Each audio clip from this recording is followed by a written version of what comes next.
grondement du métro roule sous terre, comme une vague retenue. L'air vibre.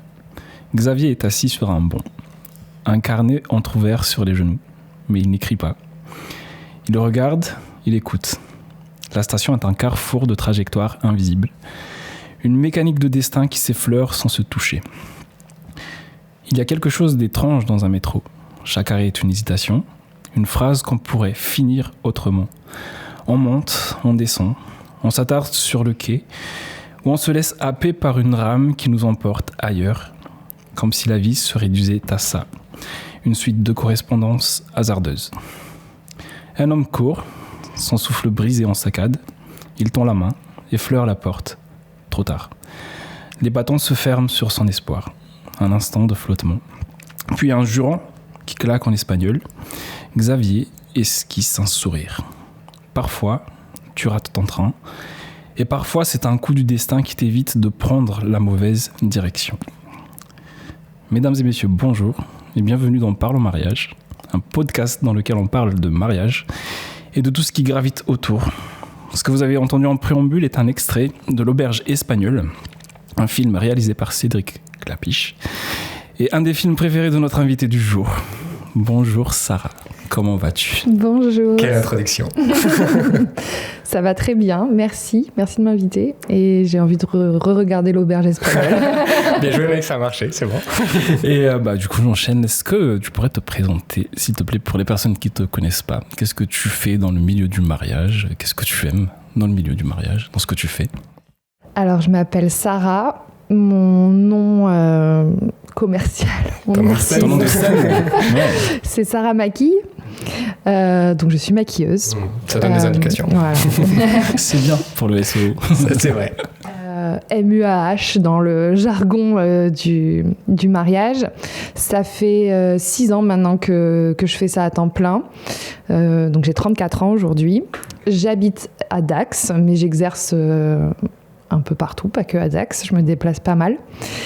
Et ce que j'aime dans mon métier, c'est avant tout l'humain. Je sais que c'est très bateau de dire ça, mais je pense que c'est ce qui nous rassemble tous dans ce métier. Et en tout cas, si on n'a pas ces valeurs-là, c'est compliqué de faire ce métier. Et je suis évidemment aussi passionnée par le maquillage, la beauté, la femme. Du coup, tu as dit MUH, il y a un H à la fin. Ouais, hairstyle. Tu fais hairstyle aussi. C'est de la coiffure. C'est du hairstyle. Mes excuses. Hairstyle. Mais tu vas pouvoir décrire un petit peu qu'est-ce que le hairstyle. Et hairstyle, c'est on ne vient pas transformer le cheveu, c'est vraiment juste de la mise en place du cheveu. D'accord. Et c'est ce qui nous différencie des coiffeurs qui eux peuvent couper, faire des techniques de coloration, etc. Donc moi je ne me spécialise pas du tout sur tout ça, c'est vraiment spécifique au mariage, shooting, enfin à l'image. Ok. D'accord. Et pour moi, ça a été un bon moyen de proposer des prestations qui regroupent maquillage et hairstyle. Et donc, de réfléchir le look complet avec mes clientes et surtout d'avoir une cohérence. Et voilà, puis de proposer un service complet. Et surtout, j'adore les deux, donc j'avais pas envie de me limiter. De manière équivalente ? Les deux ? De manière équivalente Moi, je suis quand même maquilleuse avant tout. De base, ouais. Et donc, je peux pas dire que c'est équivalent parce que j'ai moins d'expérience dans le hairstyle, mais j'ai quand même eu ça a été une petite nouvelle passion développée quand j'ai commencé à me mettre à ça. Tu connais Thierry, nous on se connaît pas. Oui. Tu connais aussi Maud, notre assistante technique. Oui. Moi du coup je suis allé voir un petit peu ce que tu faisais pour découvrir un petit peu avant de te recevoir quand même. Et c'est vrai que tu t'intéresses aux invités. Ouais, j'ai vu un petit truc mais qui pour moi, il y a peut-être un petit préjugé, donc du coup, tu vas pouvoir le décrire. Ok, c'est intéressant, vas-y. J'ai vu qu'un réel à toi avait bien marché. Oui. Tu vois lequel dont je parle ? Oui. Est-ce que le fait d'avoir fait beaucoup d'audiences comme ça t'a changé quelque chose dans ta vision professionnelle, dans tes perspectives professionnelles et aussi personnelles ? Ou ok, ça a marché une fois, mais ça n'a rien changé à ta vie en fait ? Je m'y attendais pas, mais ça a quand même changé pas mal de choses. En fait, ce réel, j'en ai quelques-uns qui ont fait des belles performances en nombre de vues. C'est ce que j'allais dire, il y en a pas mal quand même qui en fait peut-être depuis. J'en ai un qui a fait plus notamment, mais par contre en termes de conversion abonnés, le réel dont tu parles, c'est un réel qui explique comment faire son eyeliner. Ouais. Donc c'est vraiment du contenu éducatif. Et ça pousse plus les gens à s'abonner. Ouais. Donc ce réel m'a ramené, tenez-vous bien, plus de 11 000 abonnés. Ok, C'est une belle perf. Donc ça a été un boom énorme. Je m'y attendais évidemment pas du tout, parce que quand on poste, on espère que ça va bien marcher, mais on s'attend pas à ça. Jamais. Mon téléphone s'est mis à sonner dans tous les sens. Pour la petite anecdote, j'étais en soirée et je voyais le compteur d'abonnés qui montait. Je pensais que c'était un spam. Et puis le nombre de vues. Et du coup, j'ai payé ma tournée. C'est pour moi. Hey, Maud, elle a pas payé sa tournée. Non, on lui dira. Du coup, bon, ça s'est fait assez rapidement, mais quand même, voilà, sur, on va dire, quelques mois. La durée de vie du réel, ça a été quelques mois pour avoir ces 11 000 nouvelles personnes qui arrivent, avec tout ce que ça a de positif et de négatif. Beaucoup de positif, principalement du positif, mais j'ai eu aussi mes premiers haters. Des commentaires très sympathiques. Comment gérer ça? En fait, c'est tellement énorme. Enfin, j'ai eu des commentaires du genre encore une moche qui fait des tutos pour les grosses, des trucs tellement pas constructifs. C'est là ce qu'on a en fait. On m'a beaucoup attaqué sur mon piercing de vache. Ok.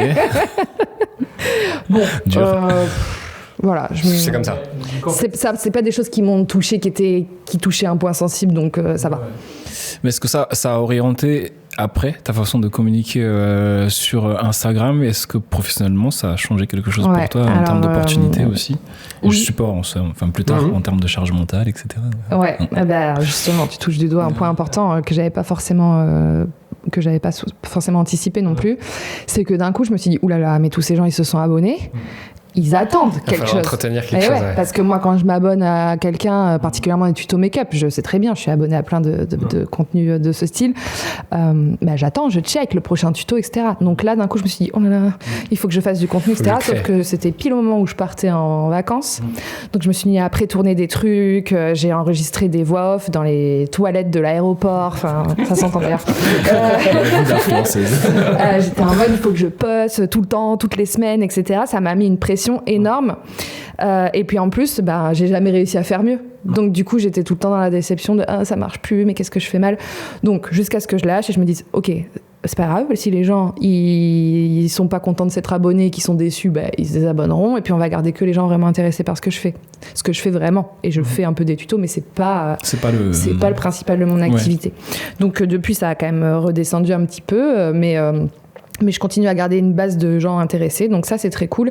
Ça m'a ouvert des portes au niveau des marques, parce que j'ai été contactée par des marques, pour faire des partenariats, qui m'envoyaient des produits, donc c'est toujours cool. Ouais. Mais moi je travaille sans aucune obligation, donc c'est-à-dire que je me fais pas rémunérer pour ça, j'ai pas à cœur de vraiment développer cette partie-là. Ça reste du bonus, ça reste du kiff, et surtout j'ai pas envie de me forcer, j'ai déjà assez de choses à faire comme ça. Et d'un point de vue professionnel, donc ça c'est plus du côté personnel, charge mentale. D'un point de vue professionnel, je pense quand même que ça m'a apporté, je sais pas quel mot est le bon, mais peut-être que ça a assis un petit peu ma réputation, même si même si moi je suis pas du tout partisane de dire que le nombre de followers fait la réputation, mais inconsciemment je pense que ça a tous un effet sur nous. Ça donne un peu de crédit naturellement. Tu as cette idée de te dire ok, s'il y a des gens qui la suivent, c'est qu'il y a quelque chose derrière, même si la réciproque n'est pas vraie. Donc peut-être que ça m'a aussi apporté un peu plus ça m'a éteint un peu mon syndrome de l'imposteur, parce qu'on me l'a moins mis en face finalement. On négocie moins mes tarifs, mais je reçois plus souvent des messages du style j'imagine que t'es déjà prise, mais je tente quand même. Et moi je dis non mais il faut, comme tout le monde, je dois remplir ma saison en fait. Donc voilà. Après bon, ça reste raisonnable. J'ai pas pété les 500 000 abonnés et j'aimerais pas du tout. C'est pas du tout un objectif en soi. Non. Voilà. Et oui, du coup, pour la partie mariage, en fait, est-ce que ça a accéléré, par exemple, le remplissage d'une saison? C'est compliqué à dire parce que déjà, mes saisons se remplissaient assez bien avant, parce que le marché sur lequel je suis n'est pas saturé et qu'on a dans ma région, donc dans les Landes, il y a quand même plus de demandes que de prestataires, même s'il y a plein de nouveaux prestataires sur le marché. Et moi, Parce je que trouve ça j'allais dire, super. déménager dans les Landes, parce qu'apparemment... Ouais, ça marche bien pour nous, mais tant mieux. Et après, c'est très bien qu'il y ait des nouvelles et des nouveaux qui arrivent. Moi, je vois ça d'un très bon œil. Personnellement, je suis pas du tout, je me sens pas ni menacée, ni... Voilà, je vois la concurrence d'un bon œil. Je pense que c'est quelque chose qui est très important sur un marché. Qu'il y en ait pour tout le monde aussi. Donc du coup, mes saisons se remplissent plutôt bien. Ça a changé, peut-être que je pense qu'on négocie moins mes tarifs. Oui, c'est ce que tu disais sur le... Ouais. Donc ça, c'est agréable. Oui, c'est bon. On te dit pas si on te donne, je sais pas, les produits et que après tu viens juste maquiller, est-ce que tu vas... Enfin, je fais référence à une demande que lui il a reçue, c'est pour ça. Ouais, vraiment. Non, parce que dans mon kit, les produits que j'ai dans mon kit, c'est quasiment que des produits que j'achète, sauf petite exception. Mais les produits, moi, le contenu que je fais sur Instagram, il est à destination des particuliers. Donc, je donne des techniques de maquillage de tous les jours. J'explique pas comment, je forme pas des pros sur Instagram. Voilà. C'est vraiment comment toi, chez toi, dans ton miroir le matin, tu peux améliorer ta technique, ta pratique, comprendre comment fonctionne le maquillage pour mieux te maquiller. Ça reste au grand public. On reviendra sur cette question-là tout à l'heure, mais en fait, il y a une question récurrente quand même que, sur ce podcast aussi, sur la question pour les prestataires, quelque chose qu'on a tous en commun. C'est la fin de saison et le fait de couper. En fin de saison ou pas, d'ailleurs. Est-ce que tu coupes toi ? Est-ce que tu y arrives ? Si tu y arrives, comment tu fais ? Si tu n'y arrives pas, comment tu gères ? Comment tu ne fais pas ? Alors, je coupe partiellement. Moi, un de mes objectifs clairs et établis quand je me suis installée, c'était de prendre au moins 1 mois de vacances par an et de voyager. Ouais. Donc, c'était dans mon business plan, on va dire. C'était un objectif autant que combien je me rémunère par mois ou le type de prestation que je propose. C'est bien, c'était vraiment c'est inscrit. C'est pas tout le monde qui le fait.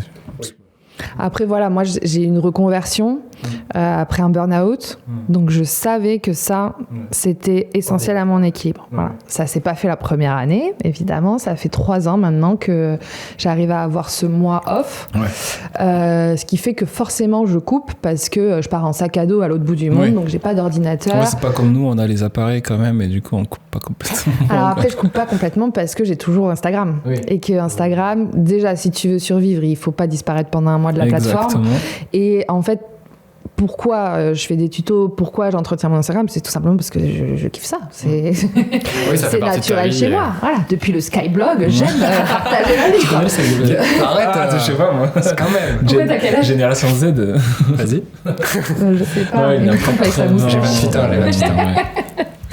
Bon, j'ai connu Skyblog, j'ai eu mon Skyblog. Ah, c'est vrai ? De toute façon, on peut plus le donner, c'est coupé. Il y a plus rien.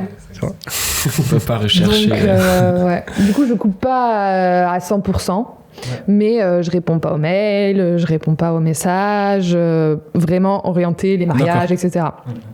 Mais je continue toujours de répondre, par exemple, à mes abonnés qui vont me dire « j'aimerais m'acheter un nouveau fond de teint, tu me conseilles quoi ?» Je poste des stories, je continue à poster un peu de contenu. Mais moi, ça me permet quand même de couper mentalement. Tu considères pas ça comme du travail, en fait Enfin, si, quand même, mais pas ce que tu fais en saison, quoi. En fait, je ne mets pas de pression dessus. Si j'ai pas envie de poster pendant une semaine parce que je le sens pas, je le fais pas. Et d'ailleurs, cette année, ça m'est arrivé. J'ai été un peu loin.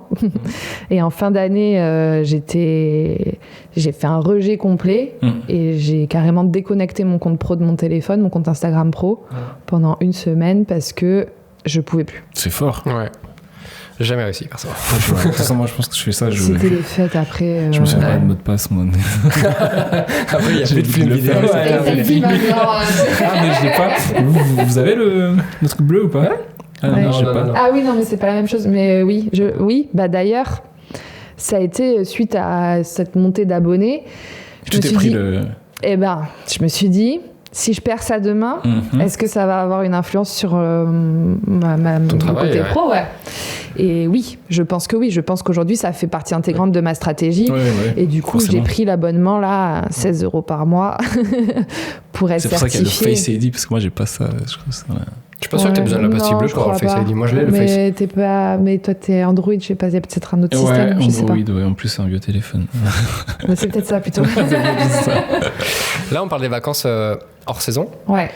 Est-ce que, même pour toi aussi, Thierry, tu pourras répondre, est-ce que tu arrives à te prendre 3 jours, tu vois, en saison, ou tu te l'autorises pas du tout? Alors, j'habite à Dax. Ah oui. Et j'habite en centre-ville. Ouais. Et il se passe un truc très fort au moment du 15 août, c'est qu'on ferme la ville. Tout le monde s'habille en blanc et rouge et fait la fête.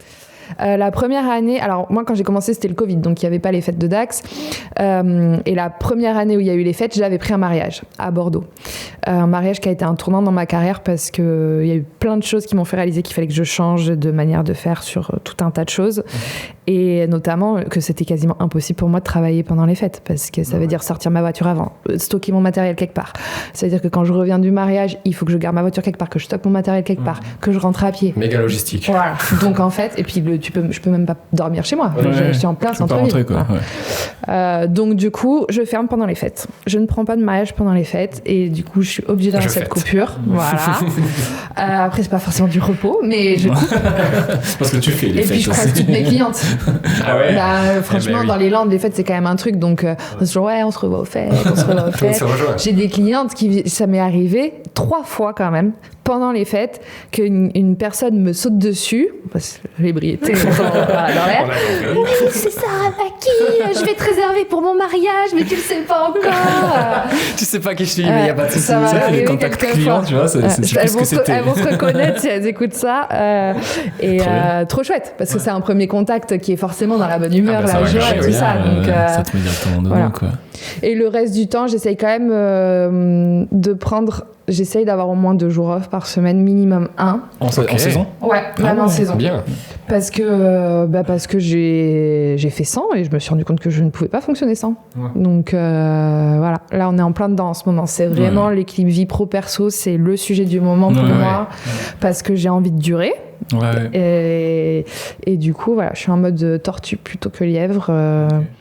Je crois qu'il y a beaucoup de monde quand même qui se pose la question. Je pense, je suis pas sûr que ce soit une question d'expérience, de nombre d'années et de se dire ok, ça fait tant d'années que je suis là, il faut que je check par rapport à ma vie perso, vie pro, quel est mon équilibre. Je pense que c'est les années actuelles. Tu vois. Je pense que c'est dans l'air du temps. L'air du temps d'être sensible à ça, quoi. Ouais. Après, rentrer dans le milieu de l'auto-entrepreneuriat et se dire directement, je prends 5 semaines de vacances. Je sais pas si tout le monde le fait par contre, tu vois. Je pense qu'il y en a certains qui le font, mais pas la majorité. Ouais, on a tendance, enfin tu vois, il y a le stress d'avoir des clients, quoi. Donc des fois tu comptes pas tes heures pour être plein d'abord dans ta saison et après tu dis bon bah après j'aurai les vacances. Puis au début t'es tout feu tout flamme. Bah oui aussi. T'as ton téléphone qui sonne là. Trop bien un client. Après quand c'est en jour off tu as un téléphone qui sonne. Alors non aujourd'hui je travaille pas. Voilà. Donc du coup oui c'est forcément la dynamique évolue mais je trouve que c'est important de quand même au bout d'un moment pour pas s'épuiser et pour garder la passion parce qu'on fait quand même tous des métiers passion. C'est surtout ça. Ouais. Et en fait si t'as plus la passion surtout dans le mariage si t'es pas content d'être là ça va se voir et c'est important de garder ça. Tu vas gâcher la journée des gens. Moi j'ai fait la paix avec moi-même là-dessus parce qu'au début j'avais beaucoup de culpabilité notamment sur les mails qui restent non lus, les devis qui sont pas encore faits, j'avais besoin de tout de suite le faire. Maintenant je le fais plus, il y a des gens à qui ça ne convient pas et je le comprends mais tant pis, moi j'ai décidé que je ne bosserai qu'avec des gens qui comprennent que j'ai besoin de ce temps. Ils reçoivent un message en disant je vous répondrai quand j'aurai le temps de poser mes pinceaux, parce que aussi on fait pas que ça quoi. Oui. J'ai mis du temps avant de pouvoir faire ça, mais là je commence de plus en plus à le faire. Avant je répondais directement aux mails. Et puis en fait je laisse le temps maintenant, je laisse 1 jour ou 2. Moi je suis encore dans la phase excitation, réception du truc. Moi je réponds pas dans la minute parce que je sais que ça sert à rien. Mais dans les 24 heures tu vois j'apprends. Moi je suis mauvaise élève là-dessus mais en fait je suis comme ça et je peux pas. Je sais que si je le fais, ça va avoir un impact très délétère sur mon activité et je préfère perdre des gens qui ont besoin d'une réponse tout de suite plutôt que moi me perdre et de ne plus pouvoir faire mon métier comme il faut. Donc voilà. J'essaie quand même de répondre, je réponds à tout le monde. Oui, tu sais, je coupe tout aussi. J'attends qu'il y en ait un peu plus avant d'y répondre parce que comme ça je suis concentré focus que sur ça. Après pour répondre à ta question du coup tout à l'heure. Surtout que je te coupe avant. Toi tu as une période de post-prod qui est assez longue. Quoi qu'il arrive tu finis un mariage peut-être allez je dis en octobre mais novembre-décembre ça reste encore le post-prod sur les mariages. Est-ce que tu arrives à poser un petit peu de vacances sur ton hiver ou même pendant la saison? Pendant la saison, j'ai des enfants.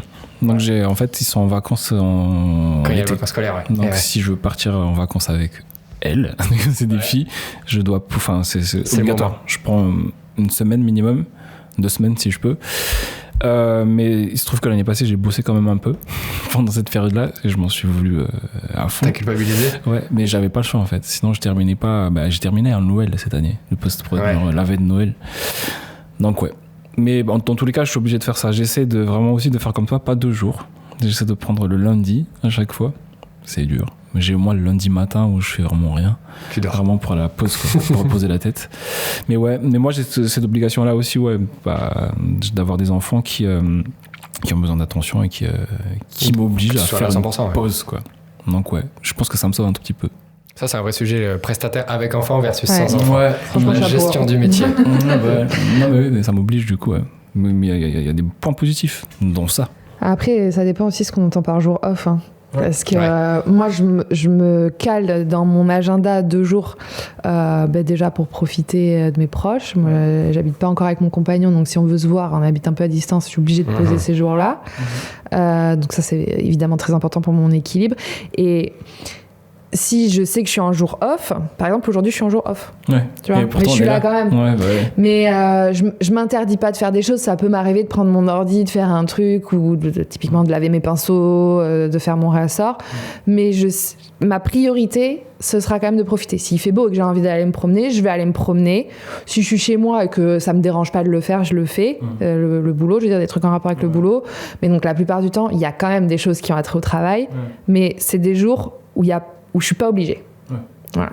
Après, il y a vraiment quelque chose qui est très bien. Enfin, en tout cas, ce que j'aime dans nos métiers, c'est la flexibilité. C'est-à-dire que d'être son propre patron, il y a quand même ça qui est très très cool, quoi. Si tu te dis, là, je vais aller me balader parce que j'ai pas envie, parce que tu sais que ce soir tu peux travailler un peu plus tard. Enfin, tu vois, t'es ton patron, quoi. C'est important de s'écouter. C'est un des principaux avantages qu'on a. Et si on n'en tire pas les bénéfices, forcément, on va craquer. Dommage, oui. Parce que d'un point de vue rapport temps-argent, par rapport à des salariés, on est quand même souvent bien en dessous. Charge mentale, pluridisciplinarité, tout ça, c'est des choses qu'il faut porter. Donc mais par contre, le gros avantage, c'est la flexibilité. Donc il faut en profiter. Et il ne faut pas culpabiliser de ça. Moi, ça a été un gros travail de me dire j'ai le droit, en fait, et c'est pour ça que j'ai choisi ça. Donc, tu vois, hier, j'aurais dû monter des petit réel podcast par le mariage, j'avais la flemme. Désolé collègues. C'est la flemme, tu vas pas le faire avec la bonne énergie. Je sais que je vais monter d'une moins bonne manière que si je le faisais 2 jours plus tard parce que je serais clairement dedans. Donc autant attendre un petit peu. C'est pour ça que je laisse des délais pour les vidéos aussi, même si tu vois, si je peux terminer les films mariage très rapidement en soi, je vais pas dire combien, peut-être 1 semaine. Mais je laisse le temps vraiment de se régénérer entre chaque mariage, récupérer en termes de créativité mentalement pour pouvoir entamer un nouveau montage, pour pouvoir rendre un travail de qualité. Parce que tu vois, c'est pas juste en fait on monte des images, on pose comme ça, puis il y a de la sensibilité, tu vois, ça prend vraiment beaucoup d'énergie. C'est pas faire un choix. T'es obligé de te poser pour réfléchir, prendre du recul. Et c'est ça qui est pas quantifiable en tout cas dans ce que je fais moi, c'est que je peux pas quantifier en temps en fait. Est-ce que j'ai trouvé l'inspiration pour commencer ce film-là, par exemple. Combien de temps va prendre parce qu'une fois que c'est commencé, je sais à peu près le process, je le connais. Mais par quoi je commence si je commence toujours de la même manière, des fois il y a des mariages qui s'y prêtent pas du tout. Donc il faut que je trouve à chaque fois. C'est une nouvelle façon de faire. Et la créativité, ça c'est un super point super important que tu relèves, c'est que on est tous des créatifs. Et la créativité, quand le cerveau est surmené, etc., elle s'en va. Et moi, c'est ce qui s'est passé en fin d'année. Et on a besoin de ces temps-là pour être productif, pour être créatif. Moi, j'ai remarqué qu'à chaque fois que j'ai eu des épisodes difficiles dans ma vie, des choses personnelles, des traumas, quoi, j'arrivais plus à maquiller. C'est les seules fois où je me suis retrouvée... Maud, elle était là, d'ailleurs, sur un shooting. Maud, elle est là, derrière les caméras. Elle était là sur un shooting, mais il était arrivé quelque chose de très dur dans ma vie perso. Et je me suis mise à démaquiller, remaquiller. J'étais au bord des larmes. J'arrivais pas. J'arrivais plus. Et donc, c'est là que j'ai eu le déclic de me dire, OK, c'est très, très important de prendre soin de soi, de son bien-être, pour pouvoir bien faire son métier. Ça sert à rien de courir, de faire toujours plus, parce qu'en fait, tu vas mal le faire. Et oui, on a besoin de ces temps de pause. Aujourd'hui, moi, la créativité, c'est dans le maquillage, évidemment, mais aussi, justement, dans ma communication. Vu que je crée un peu de contenu, des fois, j'ai pas l'inspi. Je sais pas quoi leur dire, en fait. Donc, et par contre, quand j'ai un truc à dire, là, oui, je peux direct prendre ma caméra et aller, c'est parti, là. Il faut prendre le temps aussi de voir ce qui se passe, quoi, pour pouvoir réagir par rapport à ce qui se passe, et puis créer en fonction de ce qui se passe aussi. Tu vois. Sur les réseaux, on voit pas mal de formations maquillage qui sortent, et du coup, tu en fais aussi. On parlait tout à l'heure de grand public, mais pour les mariés, est-ce que tu estimes aujourd'hui, pas forcément tes formations, mais les formations de manière générale, est-ce que tu constates que ces formations sont suffisantes pour qu'une mariée ne puisse pas prendre de maquilleuse le jour J sur son mariage, ou c'est des formations qui sont trop faibles entre guillemets pour faire un maquillage aussi développé qu'un jour de mariage? Alors, déjà, moi, je ferais quand même le distinguo entre formation, qui pour moi s'adresse vraiment à des professionnels, et le cours de maquillage, qui s'adresse à des particuliers, donc potentiellement des futurs mariés.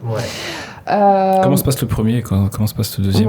Les formations, tu vas apprendre des techniques professionnelles à des professionnels du métier. Donc moi, je des maquilleuses de mariage. Moi, je forme des esthéticiennes. Parce que faut pas oublier que dans le mariage, il n'y a pas que des maquilleuses pro ou des maquilleurs pro, il y a aussi des esthéticiennes. Il y en a certaines qui se déplacent aussi sur le lieu. La différence, c'est quoi? C'est qu'elles sont pluridisciplinaires, alors que nous, c'est vraiment notre spécialité. Dans la coiffure aussi, c'est pareil d'ailleurs. Il y a des esthéticiennes qui maquillent très bien, c'est juste que elles maquillent pas tous les jours, quoi. Donc forcément, t'as une différence de prestation, t'as une différence de prix, t'as une différence de matériel. Bref, je suis pas là pour refaire le débat, mais en tout cas, on cohabite dans ce milieu du mariage. Juste, donc moi, je forme les esthéticiennes. Esthéticienne, c'est quoi? C'est les zones d'action, c'est quoi? C'est les instituts de beauté. Donc typiquement, ça va être épilation, soins du visage, soins corps, massage, les ongles. Après, elles font pas toutes tout. Voilà, il y en a certaines qui se spécialisent, mais voilà, c'est vraiment et toi, tu la les beauté. formes pour la partie maquillage. Ouais. D'accord. Donc ça, c'est le bon mot, formation. C'est le bon terme. Voilà, c'est vraiment de la formation pro, continue, prise en charge par les organismes de financement pro, etc. Après, le cours d'automaquillage, donc c'est apprendre à une particulière à se maquiller. On peut avoir un cours d'automaquillage spécial marié. Moi, je l'ai proposé. Alors, je l'ai proposé. Je l'ai en pratique. Je pense que j'en ai fait 2 ou 3. Pourquoi? Parce que tu peux pas apprendre à quelqu'un à se maquiller en 2 heures ou 3 heures de temps, même 4 heures. Ensuite, il faut bien voir que rien que le fait d'acheter tous ces produits va lui coûter beaucoup plus cher que de faire venir une maquilleuse. Donc, ça peut être intéressant, je pense, pour des gens qui ont déjà des bases ou qui ont vraiment, je sais pas, qui ne se voient pas se faire maquiller par quelqu'un d'autre, qui ont un problème avec ça, voilà, pour qui c'est une option pour ça, mais certainement pas l'argument financier. Et en plus, il faut bien voir que, comme on l'a dit, c'est un métier artistique, créatif, et tout le monde n'a pas la même dextérité. Et moi, je l'ai vu, j'ai donné beaucoup de cours de maquillage, pas spécial marié, mais beaucoup de cours de maquillage à des particuliers pour apprendre à se maquiller chez eux, par le matin. Voilà. Et je le vois, je veux dire, j'ai toujours la même manière d'expliquer, la même approche. Il y a des gens, tu le vois, comment ils tiennent leur pinceau. Ils ont sûrement d'autres qualités, mais tout le monde n'est pas manuel. Quoi. J'ai pas pensé à ça, je me suis dit, moi, si je veux apprendre, je peux apprendre. Mais j'aimerais bien te voir. Non, parce que comme ils disent, c'est un métier quand même. Mais ça s'apprend, quoi. Ça s'apprend, mais ça peut prendre énormément de temps, même les professionnels.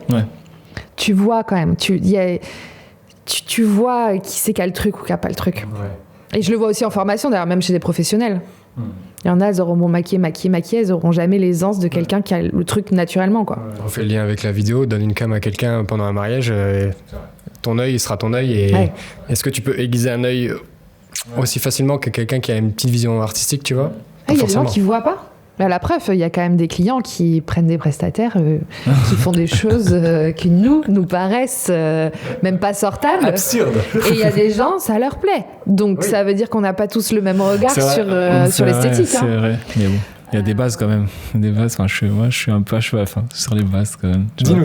Moi, je sais pas, les bases de l'image, quoi. Tu vois, tu connais un minimum ce que tu dois faire, la lumière, le cadrage, tout ça. Quoi. Mais tu sais bien qu'en pratique, non. En pratique, non, Bah, c'est-à-dire. qu'il y a des gens qui se disent Qui n'ont pas ça, photographes et ouais. ils tirent les photos, Oui. il y a pas une ligne d'horizon qui est droite. Moi, c'est... Oh, l'horizon droit. C'est une tendance, tu sais. Après, oui, non, mais bon. tendance. Et c'est pas grave, ils ont leur clientèle aussi. Je dis pas qu'il faut pas faire ça, mais c'est juste pour montrer qu'on a tous des visions différentes et que moi, si je me retrouve face à une cliente qui ne voit pas ce que je vois, voilà, je l'ai déjà vu en formation, mais tu vois bien que tes deux yeux, ils sont pas symétriques. Ben non, je vois pas. Bon, ben Ouais. là, voilà. Donc, c'est OK, bien sûr, le fait de pratiquer. L'expérience amène de la dextérité, mais sur une mariée qui voudrait se maquiller toute seule, faut pas qu'elle croie que va en faire un ce que cours tu de fais, quoi. maquillage, ben non. Ouais. Enfin, Oui, sinon t'aurais eu toi aussi 4 heures de formation pour faire ton métier. et puis si tout le monde pouvait le faire, voilà, ça se saurait. Et aussi, on me pose souvent la question, mais avec tous tes tutos et tes formations, t'as pas peur de la concurrence ? T'as pas peur qu'en expliquant tout ce que tu fais, les gens, ils aient plus besoin de toi ? Ben justement, non, à cause de ça. Ouais. Parce que je sais très bien que tu peux regarder toutes les vidéos du monde, si t'as pas le truc, tu vas pas atteindre le même niveau que quelqu'un qui a cette sensibilité naturellement, en fait. Donc non, j'ai pas peur et moi je trouve que c'est très bien qu'il y ait plein de maquilleuses et de maquilleurs parce que je pense que plus on sera nombreux, plus ça se démocratisera, plus ce sera normal en fait d'appeler un maquilleur pour son mariage. Donc pour moi c'est positif pour le marché. Très bien. Ouais. Mais après, je reviens un peu sur ce que tu disais tout à l'heure. En fait, moi, quand je parlais de règles sur lesquelles je suis à cheval, moi, je suis quand même partisan du fait que, en fait, si tu veux faire des choses un peu bizarres ou artistiques ou qui sortent un peu de ce qu'on voit d'habitude, en fait, je suis peut-être un peu vieille école sur ça, mais en fait, il faut que tu te connaisses les bases d'abord. Et après, tu joues avec les codes. Ouais. Oui. Mais si tu connais pas du tout les codes et que tu dis que tu joues avec des codes, pour moi, c'est pas la même histoire, quoi. C'est pas la même chose. Ouais. Il faut que tu aies les bases techniques. Ouais. Si tu sais pas comment régler ton appareil photo, Ouais. moi c'est pareil. Si tu sais pas comment superposer les couches pour que ça tienne et que ça rentre bien, ou si tu sais pas appliquer ton produit, bah, voilà, tu vas pas pouvoir partir dans des choses artistiques. Il faut Le les truc, bases c'est que techniques. tu peux y arriver une fois, mais si t'as pas les bases techniques de base, qui t'a permis du coup de sortir un peu de ça pour faire quelque chose d'artistique, tu pourras pas le refaire. Pour perfectionner, il faut Concrètement. avoir les bases. Ouais. Ouais, bah non. Oui, t'as le coup de chance, quoi. Qui est Ouais, possible. coup de chance, Mais mais oui. c'est du coup pour Ça un va jour de pas mariage, différent, tu vois, quand t'es sur un coup de chance, c'est un peu risqué. On va éviter. Et du coup, t'as parlé de burn-out. Je reviens un peu là-dessus. Ouais. Sûr. Ouais, bah non, mais c'est pas pour eux. Non, on va pas. Ça va pas être ciblé là-dessus, non, quand même pas. Non, c'est surtout, parler en fait de ton parcours parce que tu as parlé d'un ancien métier. Ouais. C'est quoi ton parcours ? Tu viens de quel Alors moi j'ai fait un parcours scolaire très élitiste, Ok. prépa, grande école Ah ouais. d'ingénieur. Donc à la base Ah oui, j'étais je savais. ingénieur agronome. Ouais. Donc agronome, pas à Grenoble. Ah, c'était Agronome. voilà, agronome, c'est pas agroalimentaire non plus. Agronome, c'est quoi ? Agronome, c'est tout ce qui a trait à l'agriculture. Ok. C'est hyper vaste, mais moi j'étais spécialisée, on va dire, sur tout ce qui touche aux animaux. Et notamment le bien-être, le comportement des animaux. Donc j'ai notamment travaillé chez Royal Canin où je faisais de la recherche scientifique sur le comportement des chats. Ouais, on est loin, On est loin des ouais, pinceaux. on est pinceaux. Voilà, j'ai été commerciale en logiciel viticole. Ok. T'as été commercial. Ouais, j'ai été commerciale. Et c'est là que... Bah justement, ça aide. Je trouve que ça aide commercial dans notre. ça a aidé, notre mais milieu. par contre, j'ai pas très bien vécu, moi. Ah ok, d'accord. Ouais, Mais oui. Alors par contre, mon parcours, je le vois vraiment comme une force, même si voilà, c'était en dents de scie. Donc, je reprends rapidement, école d'ingénieur, plusieurs jobs donc en tant qu'ingénieur, une bonne situation professionnelle, j'étais cadre, je gagnais bien ma vie, une super sécurité de l'emploi. Mais d'un point de vue humain et épanouissement personnel, ça n'allait plus du tout. Donc j'ai décidé, je commençais à cette époque à faire un peu de maquillage enfant. J'ai décidé de tenter dans cette voie-là. Je me suis dit, il faut quand même que je développe parce que maquilleuse enfant dans les Landes, pour sortir un salaire, ça va être compliqué. Il y en a qui le font. Donc je vois aujourd'hui que c'est possible, mais à l'époque, je savais qu'il fallait que j'élargisse un petit peu le champ des possibles. Et donc du coup, je me suis lancée dans le maquillage. Alors j'avais déjà un attrait pour ça. Oui, t'avais un là, attrait, c'est pas parce oui. que c'était qui était là, c'est ce qui était là, du coup t'es parti Oui, là-dedans. mais quoi. je l'avais jamais développé. Je veux dire, j'avais jamais maquillé d'autres personnes, etc. Donc, c'est vraiment, moi, je maquillais les enfants, quoi. Ouais. Donc, rien à voir. C'était de la peinture, enfin, voilà. Ma grand-mère est fondatrice du syndicat des esthéticiennes, donc j'ai baigné toute ma vie là-dedans. Et surtout, mamie m'a dit, t'as intérêt à passer ton diplôme d'esthétique, parce que moi, je me suis battue toute ma vie pour que les gens qui pratiquent soient diplômés. Donc, il est hors de question que tu continues à toucher un pinceau si tu n'as pas ton diplôme. Ok. Voilà. Donc, l'histoire familiale a été très importante dans mon parcours. Et t'as passé le diplôme. Donc, j'ai passé le CAP esthétique en candidat libre pour l'avoir, quoi. Et après, je me suis lancée. J'ai fait une formation par la suite qui m'a permis de pratiquer, de rencontrer des gens de mon milieu, mais techniquement, j'ai vraiment appris toute seule. C'est pas la formation qui m'a appris de ce côté-là, même si voilà, c'était bien. Et donc, parcours voilà, un peu en dents de scie. Et au final, je trouve que ça a cette richesse d'expérience, parce que je vous ai pas dit, mais entre-temps, j'ai été vendeuse de maillots de bain, j'ai été vendeuse en parfumerie, j'ai été agent immobilier. Voilà. Donc, mais ça reste quand même commerce, je vois, c'est relations avec des personnes quand même. Donc, ouais. Ça m'a appris à gérer tous les aspects de mon entreprise, la relation commerciale, la communication, la gestion, compta. Voilà, moi, je savais ce que c'était un business plan, je savais ce que c'était rentabiliser, calculer ses marges. Et je pense que c'est des choses qui m'ont beaucoup servi pour développer mon entreprise. Ouais. Donc, aucun regret. C'est vrai que il y a pas mal de gens qui se lancent qui n'ont pas ces bases-là. Oui. Et moi, tu vois, jusqu'à maintenant, j'ai la base commerciale. Je sens un grand déficit dessus. Typiquement sur les salons de mariage ou alors les portes ouvertes. Je vois ceux qui ont ce bagage-là. Ouais, la façon d'engager la conversation avec les gens. Ton métier précédent n'a pas aidé pour cette partie-là. Et tu vois, justement, je pense que ça rejoint ce que tu disais. C'est que tu peux faire au feeling, mais si t'as pas les bases techniques, si tu sais pas comment s'organise une discussion commerciale, quels sont les points d'accroche, les points de conversion en vente, si tu n'as pas un minimum de bagage là-dessus, c'est compliqué de faire que au feeling. Tu vois, tu sais qu'un prospect, à partir du moment où tu as telle validation, c'est là qu'il faut l'accrocher, tout ça. Bon, ça, c'est des choses qui peuvent t'aider dans ton discours commercial, si c'est pas inné en plus, tu vois, parce qu'il y a des gens pour qui c'est inné. Est-ce que tu penses que ça se joue un peu sur la personnalité aussi ? Genre, certes, il faut apprendre des choses, mais est-ce qu'une personnalité un peu plus relâchée, qui pourra être plus à l'aise avec les gens, peut plus facilement apprendre ou s'adapter ? Ou tout le monde peut apprendre ? Tu parles pour la vente ou en général ? Ouais, alors la tchatch avec les clients, quoi.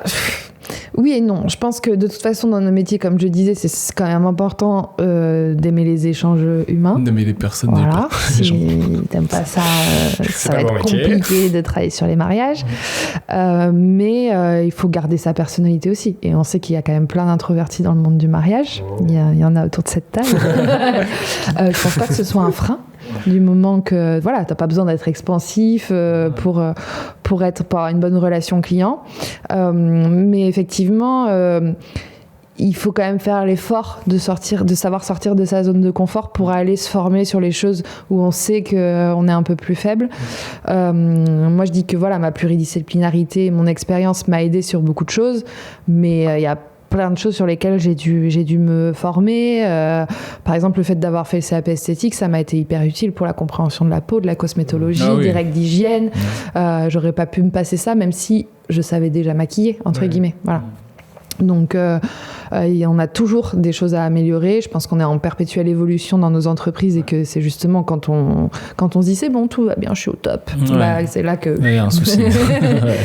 La vie va te rattraper. Donc, non, je pense qu'il y a de la place pour toutes les personnalités et qu'on a chacun... Moi, le conseil que je donne quand on me demande des conseils en termes de business, j'ai souvent des maquilleuses qui se lancent, qui viennent me demander si on peut discuter, etc. Et comme je suis ouverte à ça, je le fais régulièrement. Je dis, il faut que tu identifies les choses sur lesquelles tu es à l'aise, qui sont un peu innées, qui sont les raisons pour lesquelles tu fais ce choix professionnel, et puis les choses sur lesquelles t'es pas à l'aise, et c'est là-dessus qu'il va falloir travailler, parce qu'on a tendance à toujours aller dans les trucs qui nous plaisent. C'est vrai. En même temps, tu vois, j'ai envie de dire, c'est pas bête, parce que c'est ce qui va faire qu'on va être remarqué dans un premier temps, ce qui va faire la différence par rapport à d'autres prestataires.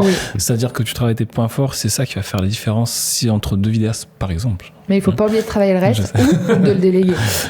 Voilà. Si par exemple, t'es nul en com, tu détestes les réseaux sociaux, c'est pas ton truc, réfléchis à comment développer ton entreprise pour être capable de prendre une community manager ou voilà, si vraiment la gestion c'est pas ton truc, prendre quelqu'un, voilà, déléguer là-dessus. Mais parce qu'en fait, au bout d'un moment, le frein il vient de là. Et c'est ça qui fait qu'on n'en peut plus. Qu'on n'en peut plus de répondre aux mails, par exemple. Voilà, moi, c'était un truc compliqué. Ouais. Bon, j'ai pris un logiciel pour vraiment me faciliter la tâche parce que j'ai compris que malgré le fait que je mette plein d'efforts là-dedans, c'est ma bête noire. Donc, il faut que je m'organise parce que... On en parlait il y a peu de temps, c'est un peu ta bête noire aussi. Mais tu voulais... mais en fait, moi, ça me... charge mentale. Je te parlais de m'habiller tout à l'heure, mais répondre aux mails aussi, c'est une charge mentale pour moi. J'ai tendance à me répéter. En fait, du coup, je me relis et je me répète. Et effectivement, j'ai pris un logiciel aussi qui me permet de fluidifier un peu tout ça, tout en restant quand même humain, quoi. Ouais. Mon style de communiquer. On va tourner cette page. J'ai une petite question aussi. Nous, quand on fait des visios avec les futurs mariés, des fois on discute, enfin tout le temps même, on discute un peu du planning, un peu des préparatifs. Et très souvent, ils sont étonnés du fait que non, il ne faut pas prendre que 45 à 60 minutes pour les préparatifs parce que ça va être beaucoup plus long que ça en réalité. Il y en a qui pensent moins que ça. Ouais, vraiment. On l'a eu très récemment en visio, limite une demi-heure, ça aurait été bien poil. Mais parce qu'elle ne se rend pas compte, parce que c'était pas calé, je crois, aussi avec les professionnels coiffure et maquillage. Et y en a, ils comprennent pas qu'on puisse mettre 2 heures pour un maquillage, quoi. Comment expliquer ça aux gens ? Les étapes et tout ça. Ouais, alors, c'est plein de choses à dire. Attends, il va falloir que je me canalise. On t'écoute. Déjà, super important pour moi d'avoir une bonne coordination entre les prestataires pendant les préparatifs. Donc moi, quand je fais le planning, je le fais le jour de l'essai avec ma cliente qui se passe à peu près 1 mois avant. J'aime bien faire les essais un peu tard, entre guillemets. Ouais. C'est tard, 1 mois avant. Ouais, oui, des fois, il y en a qui veulent faire 1 an avant parce qu'elles pensent que c'est toi qu'elles vont essayer et pas leur maquillage. Je pose cette question. Est-ce que vous avez déjà calé avec photographe, vidéaste à quelle heure ils arrivent ? Souvent, la réponse est non, ils attendent le planning. Et je leur demande ça parce que moi, j'articule tout mon planning autour de ça.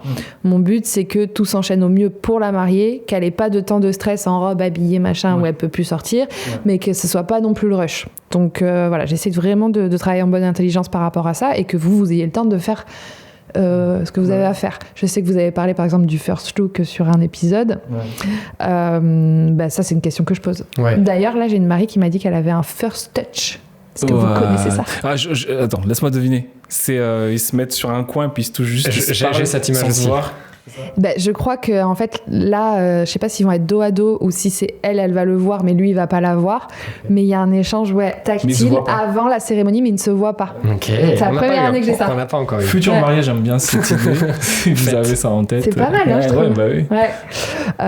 Pour moi dans le planning c'est la même chose. C'est juste que je sais qu'il y a une prise d'image à ce moment-là et qu'il faut qu'elle soit prête à ce moment-là. Alors après sur le temps des préparatifs, d'un point de vue technique pour le maquillage, il faut bien comprendre, et là je vais m'adresser à tout le monde, que ton maquillage soit naturel ou sophistiqué, ça va prendre le même temps. Parce qu'en fait, c'est autant de produits, autant d'applications de produits, ce qui fait qu'un maquillage tient bien et ce qui fait que tu as engagé une maquilleuse pro pour ton mariage, c'est que tu veux te maquiller jusqu'au bout de la nuit.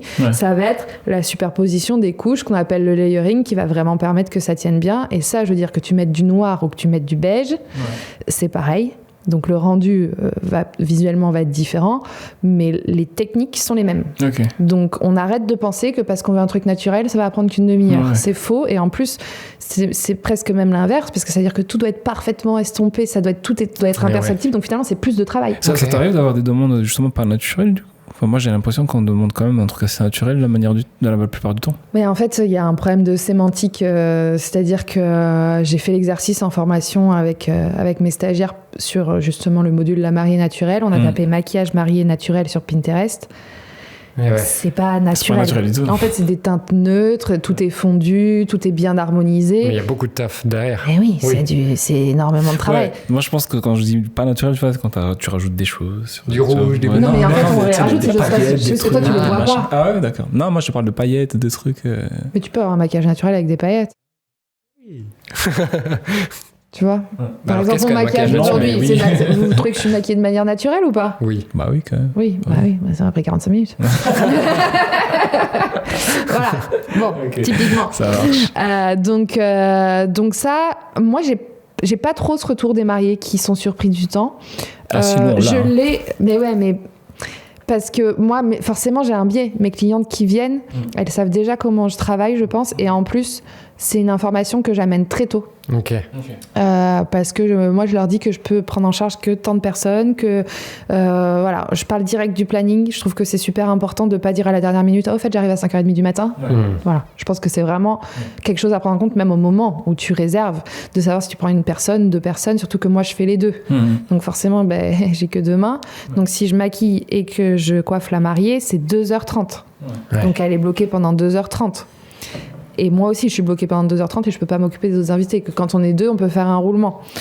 Donc voilà, je sais plus quelle était exactement ta question, mais je crois que j'ai à peu près La répondu. durée, C'est ça. elles sont assez surprises que ça prenne autant de temps, en fait. La Ben, préparation. c'est pour la tenue. Franchement, la réponse principale, C'est c'est pour pour que la ça tenue, le rendu photographique. Parce que vous le savez sûrement, je pense que vous l'avez déjà vu, Ça coule. une joue mal estompée. Peut-être tu vas pas le voir en vrai au soleil, mais sur la photo tu vas le voir. Ouais. Voilà. Et après, c'est le photographe qui travaille derrière pour. Un fossile mal collé. Non, même, tu sais, quand ils font l'entrée de salle, ils sont à fond et tout. Ouais. Après, ça transpire. Ouais. Oui, Et si ça- c'est mal fait, ça se verra très vite. Voilà, Ouais. donc ce temps-là, il est nécessaire. Encore, moi, je prends qu'1 heure pour maquiller. Il y a des maquilleuses qui prennent 1h30. Et faut prendre le temps nécessaire, en fait. Combien de toi, c'est Moi, c'est combien 1 heure pour Une heure, la ouais. mariée. Ok. Et un petit quart d'heure avant, ou s'il y a une coiffeuse, je la pique à la coiffeuse pour lui faire poser un petit masque. Mais c'est 1 heure de maquillage, ouais. Et une demi-heure par invité. Et là, challenge. Parce qu'il faut aussi que ça tienne sur les invités. Même si elles seront moins photographiées, qu'elles vont peut-être pas faire la bise à 100 personnes comme la mariée. Ah oui, Et que, il y a ça aussi à prendre voilà. en compte. Ouais, la bise à tout le monde. La Ouais. bise, les bisous, toutes les accolades. Ouais. Tu sais, c'est quand il y a les cheveux lâchés là derrière et que tu vois tout le monde. Moi, je déteste rester sur les mariages pour ça. Parce que je les vois détruire mon travail. Ils s'embrassent, ils font comme ça. Oh mon Dieu. C'est comme le fleuriste aussi qui déteste les lancers de bouquets, en fait. Ouais, c'est Bah voilà, pareil, tout le c'est monde a ça. son truc. Ouais. Donc, mais il faut le prendre en compte. Et je pense que c'est un des critères principaux pour choisir son professionnel de la beauté. C'est de s'assurer qu'il y a une bonne tenue, parce que vraiment, c'est un des points principaux sur lequel se fait la différence. Moi, je recommande sur ça, hein, sur cette base-là d'habitude. Enfin, tu vois, des fois, on me demande un DJ, un traiteur ou quoi. Du coup, je sais à peu près, mais maintenant, je sais que si ça tient jusqu'à la soirée, coiffure et make-up, je recommande la personne après. Tu sais que le taf a été correct. Je sais que ça a été bien fait, quoi. C'est hyper important. C'est la première demande qu'elles ont. Mais est-ce que ça va tenir? Parce que elles, c'est le problème qu'elles rencontrent dans leur vie. C'est que ça, souvent, même si elles savent se maquiller, bah, à la fin de la journée, elles sont plus maquillées. Donc, elles se demandent où est la magie. J'ai Chez la l'information. maquilleuse. On est arrivé au bout? Oui, je pense qu'on est Impeccable. arrivé. Merci Sarah. Merci Merci à d'être vous. venu d'Axe, du coup, des Landes, pour Ouais. parler avec nous. On va discuter Venez aux make-up. fêtes. Oh, moi, Faites je une petite suis pause dans déjà votre venu, saison. j'y retournerai, ça c'est sûr. Ah, je pense qu'on est bloqué, on n'a pas le droit de rentrer dans la ville. Donc, non. Mais vous pouvez rentrer avant. Moi, j'ai les clés de la ville. C'est pas tombé dans l'oreille d'un sourd. Merci beaucoup à toi. Très Merci. content de t'avoir Merci. reçu aujourd'hui pour tes conseils. Ouais, on a appris les choses. Peut-être à un prochain épisode. Tant mieux. Super. Merci à vous. Merci. Ciao.